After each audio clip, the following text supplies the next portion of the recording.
I'm practicing for a speech I'm giving tonight, and I thought I'd give it here, even though I still don't have my microphone. Someone borrowed my microphone, so I hope that the audio is okay. But I'm just gonna give my full speech, so. You do not have to be good. That's the first line of the poem Wild Geese by Mary Oliver. The first time I read it, I felt a resistance, a hesitation, a tension. What would it even mean to not have to be good?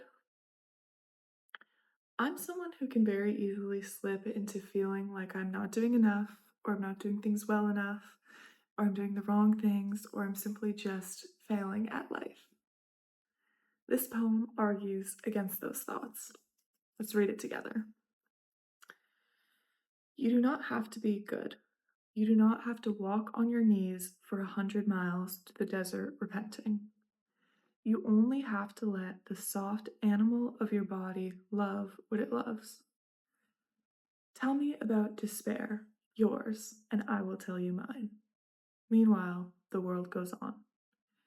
Meanwhile, the sun and the clear pebbles of the rain are moving across the landscapes, over the prairies and the deep trees, the mountains and the rivers.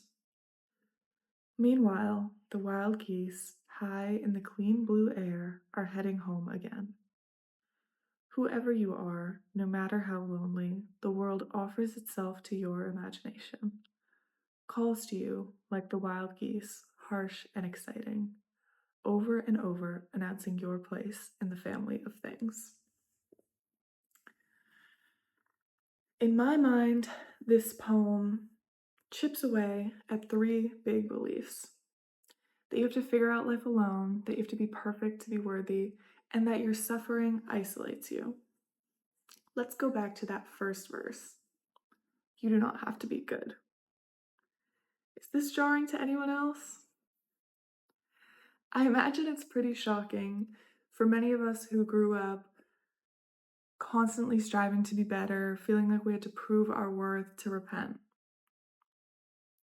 I myself moved through childhood riddled with anxiety about doing things wrong. As a kid, I was regularly threatened that one skirt too short would lead to an eternity of punishment in the fiery pits of hell. And I really believed that. Too many Cheerios at Sunday school was gluttonous, so I learned to ignore my own hunger. I learned that I was not to be trusted, that my instincts to play and relax and have fun were wrong, rotten, and that if I didn't suppress it all and just follow instructions, it would lead me into deep, deep trouble. We're often told that leading a good life means following all the rules. Have a career that impresses everybody but intimidates nobody.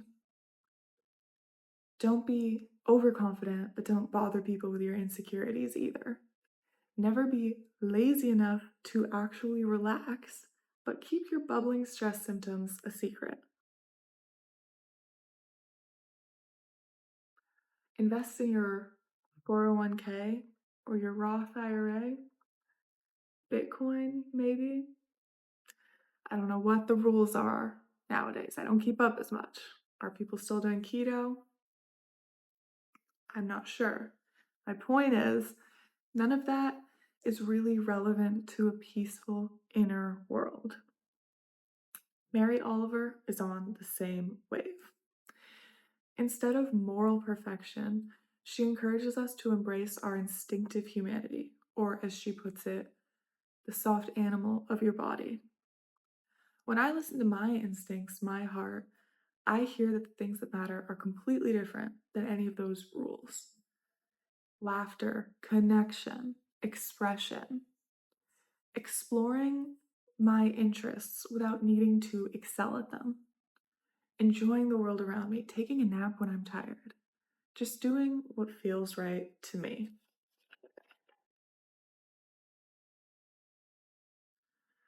Mary Oliver is saying, you're not separate from nature. Your desires and feelings are part of being alive.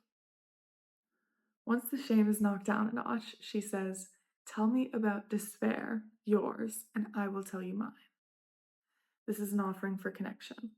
It shatters the illusion that suffering needs to be isolating.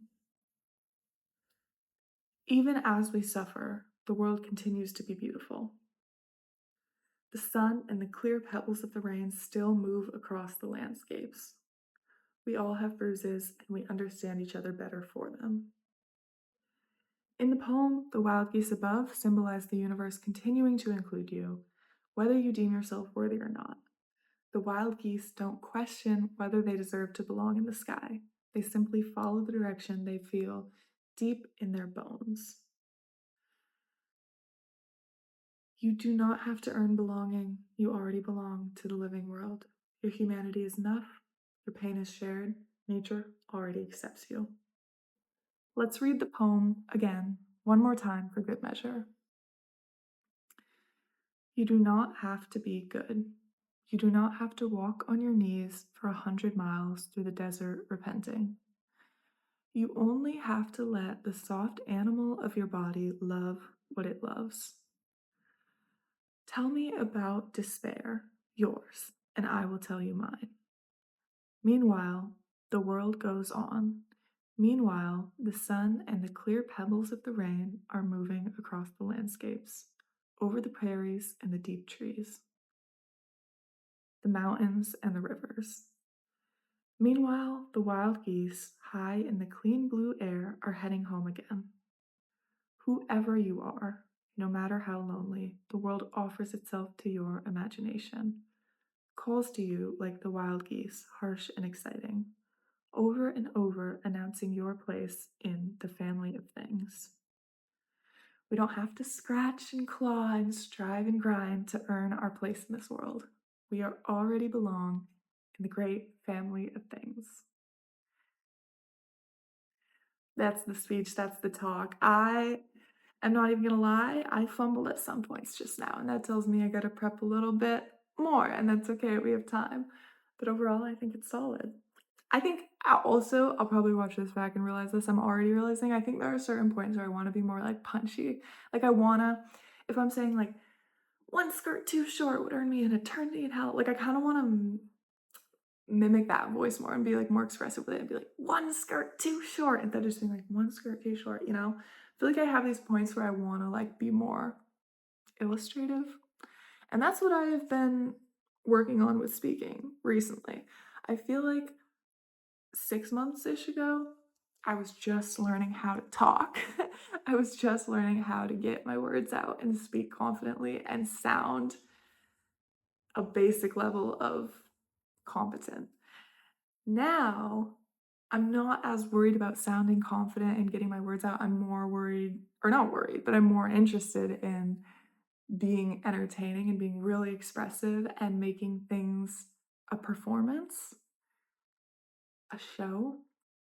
So that's what I've been working on. I need to get my mic back for the podcast, but only time will tell what the ETA is on that. I'm not sure, but it will come back. The cycle of life, the circle of life. I don't know. Anyways, see you guys later. Oh, I hope you enjoyed that. I can do this more. I am like constantly giving random talks and speeches and working on random poems and projects and creative pursuits that I never end up really sharing online. And I feel like maybe I should.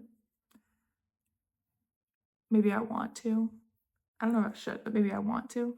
So that might be something that works its way into the great family of things online here. But, anyways, okay. Bye. Thanks for listening.